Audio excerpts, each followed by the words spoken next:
दोस्तों, कैसे हैं आप लोग। आज मैं कैमरे के साथ आई हूँ इस वीडियो में।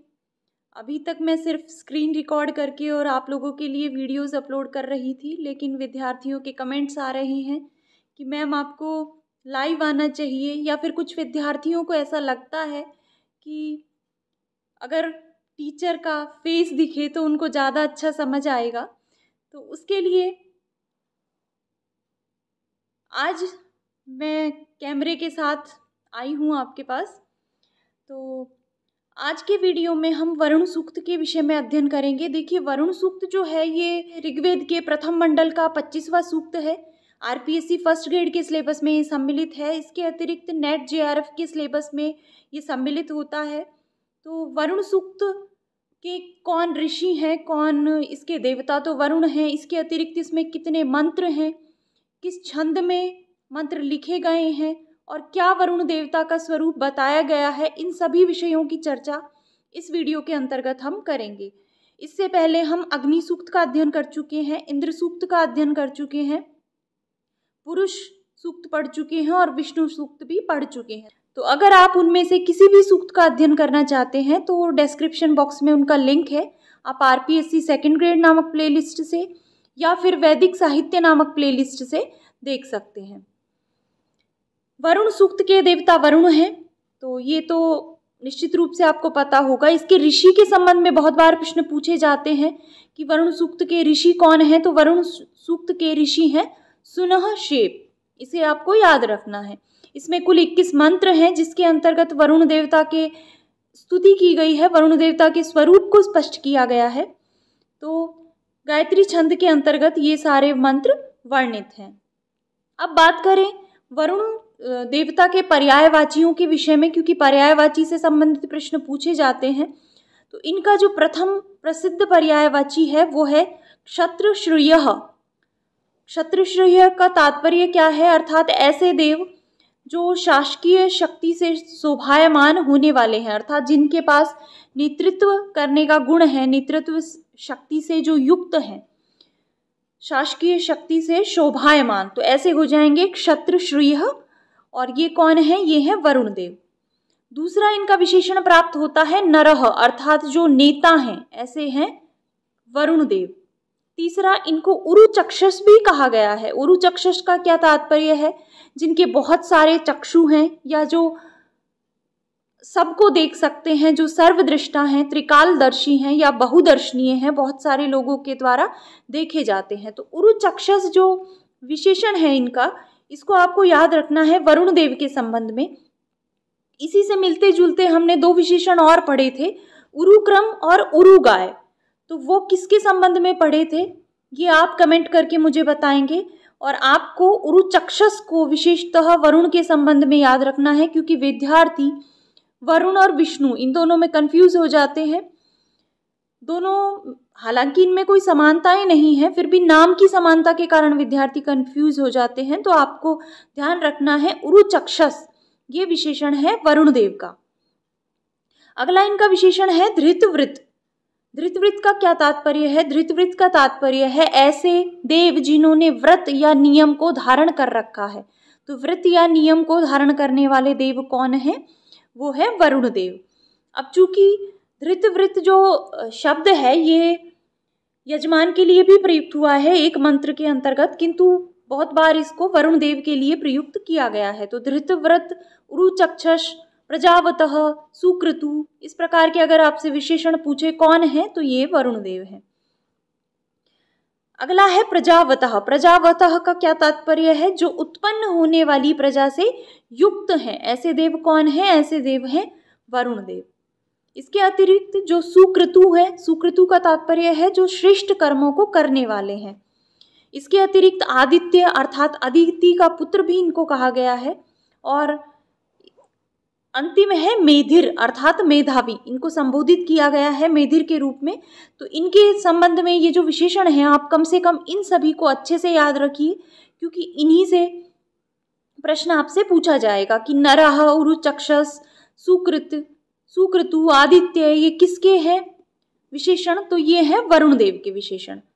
अब बात करते हैं इनकी विशिष्टताओं के विषय में कि क्या इनकी विशेषताएं हैं, क्या ये कार्य करते हैं। तो देखिए, वरुण देव का जो स्वरूप है उनको प्रसन्न करने के लिए स्तुति की गई है। शृण्यशेप जो इसके ऋषि हैं वो लगातार इनको प्रसन्न करना चाहते हैं, क्योंकि एक तरह से वो वरुण देव से कुछ डरे हुए भी हैं, क्योंकि वरुण देव जो हैं वो विनाश करने वाले हैं लोगों का। तो ये अपनी स्तुतियों के द्वारा वरुण देव को प्रसन्न करना चाहते हैं और अनेक प्रकार की इनकी विशेषताएं बताते हैं। तो पहली क्या विशेषता है, जिस प्रकार रथ का स्वामी दूर से आए घोड़े को तृण आदि देकर प्रसन्न करता है, उसी प्रकार यजमान वरुण को स्तुतियों के द्वारा प्रसन्न करता है। अर्थात जैसे कोई घोड़ा किसी दूर यात्रा से आया है और वो थक गया है, तो उस घोड़े का जो रथी है वो घास आदि खिलाकर घोड़े को प्रसन्न करता है, उसी प्रकार जो यजमान है वो वरुण को स्तुतियों के द्वारा प्रसन्न करते हैं। तो इसका जो संस्कृत मंत्र है आप इसको याद रखें तो बेहतर होगा, क्योंकि हिंदी तो आपको आ गई, लेकिन कई बार विद्यार्थी ये जो संस्कृत है मंत्र, क्योंकि वैदिक संस्कृत जो है थोड़ी सी कठिन है, तो वहाँ पर समझ नहीं पाता, इसलिए आप एक एक बार दो बार अगर इनको पढ़ते भी चलेंगे तो आप आराम से समझ पाएंगे। रथी अश्वम संदितम न ते मनः मल्लिकाय गीर्भि वीसिम भी। तो ये किसके विषय में है, ये कहा गया है वरुण देव को। इसके अतिरिक्त देखिए यहाँ पर इस मंत्र में, हालांकि एक ही मंत्र, इस सूक्त के अंतर्गत एक ही मंत्र में मित्र और वरुण का एक साथ नामोल्लेख किया गया है। स्पष्टतः मित्र नहीं कहा गया है, लेकिन ये विख्यात है वैदिक देवताओं में। मित्र और वरुण जो हैं वो युग्म देव के रूप में भी जाने जाते हैं, अर्थात दोनों साथ साथ रहते हैं, इस प्रकार की एक धारणा है।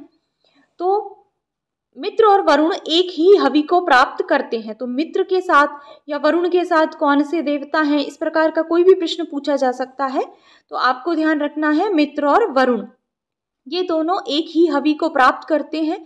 ये दोनों कौन, दोनों मित्र और वरुण, ये दोनों देव धृतव्रत और हवि प्रदाता, ऐसा यजमान जो हविष्यान्य प्रदान करता है वरुण देव को और मित्र को। इसके अतिरिक्त जो धृतव्रत है, जिसने व्रत धारण कर रखा है, ऐसा यजमान, उनका कल्याण करते हैं ये दोनों। कौन दोनों, मित्र और वरुण। तो मित्र और वरुण एक ही हवि को प्राप्त करते हैं और ये धृतव्रत और हवि प्रदाता यजमान के कल्याण के प्रति कभी भी प्रमाद नहीं करते। तो इसकी जो संस्कृत मंत्र है वो है तदित्स समानम अशाते वेनंतान प्रयुच्छतः धृतव्रताय दाशुषे।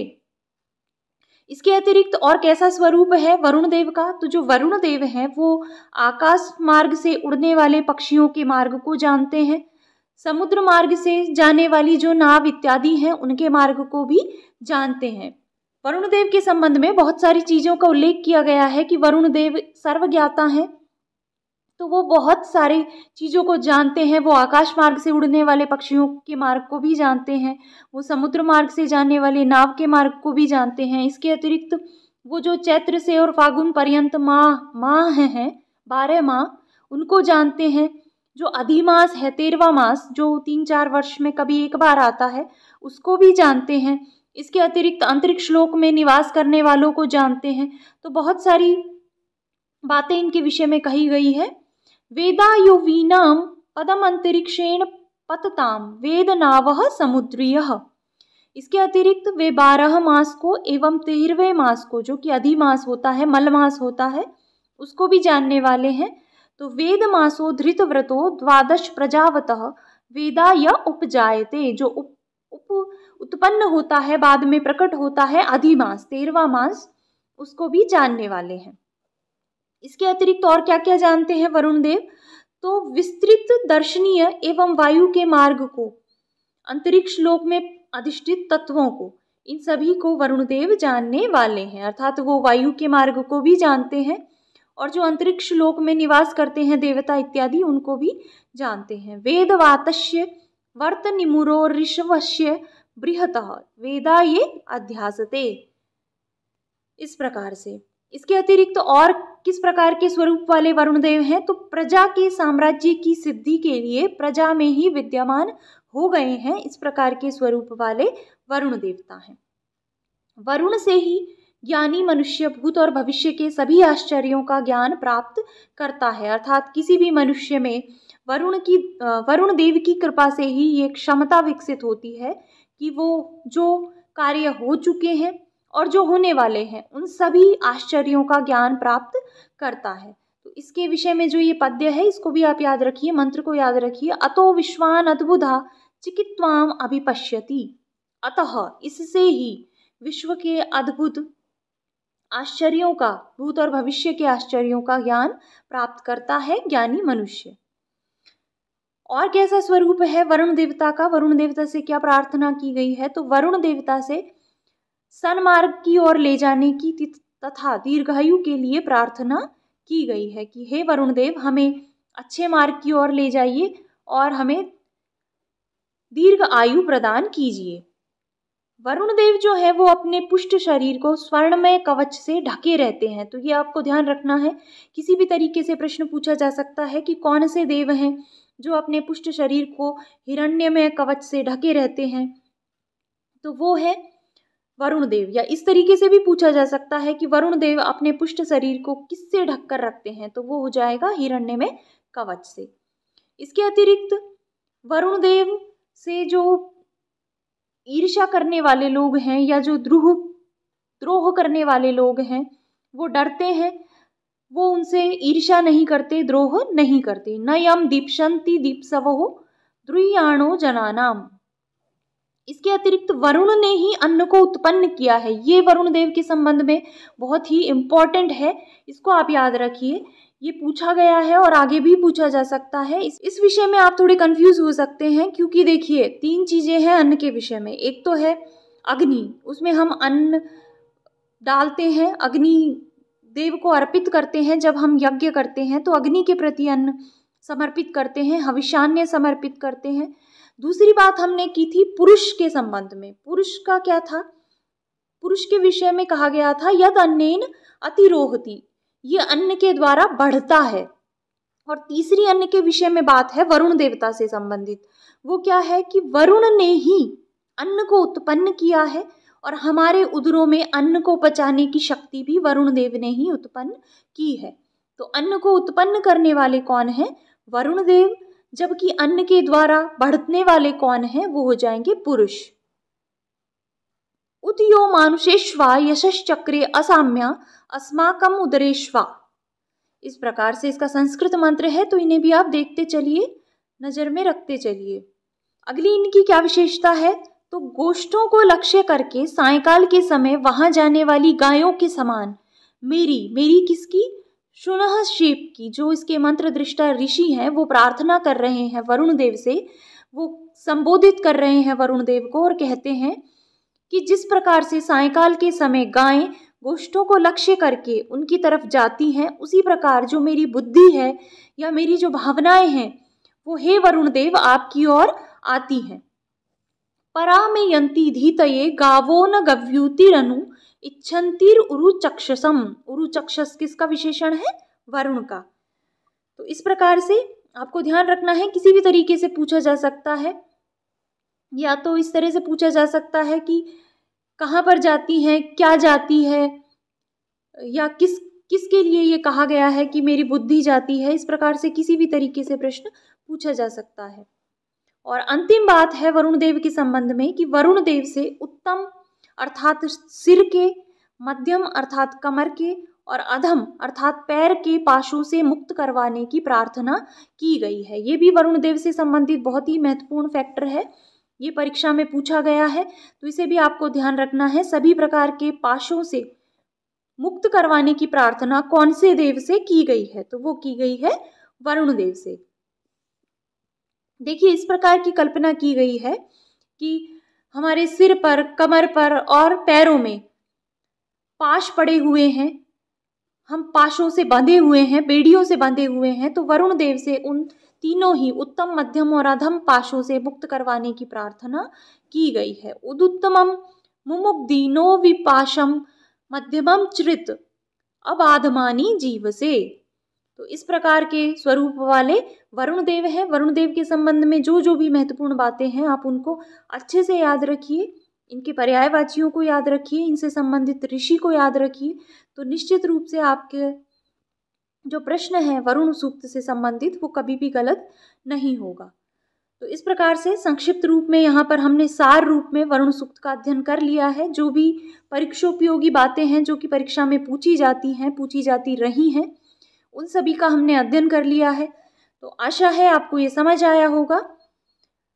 तो आज के इस वीडियो को यहीं पे समाप्त करते हैं, लेकिन जाने से पहले अगर आपको ये वीडियो पसंद आया है तो आप इसे लाइक करें, अपने मित्रों के साथ इसे अधिक से अधिक शेयर करें, और अगर आप चैनल पर नए हैं, चैनल को आपने सब्सक्राइब नहीं किया है, तो चैनल को सब्सक्राइब कर लें और बेल आइकन को भी प्रेस कर दें, जिससे आगे आने वाले वीडियोस के नोटिफिकेशंस आपको मिल सकें। तो मिलते हैं नेक्स्ट वीडियो में। धन्यवाद।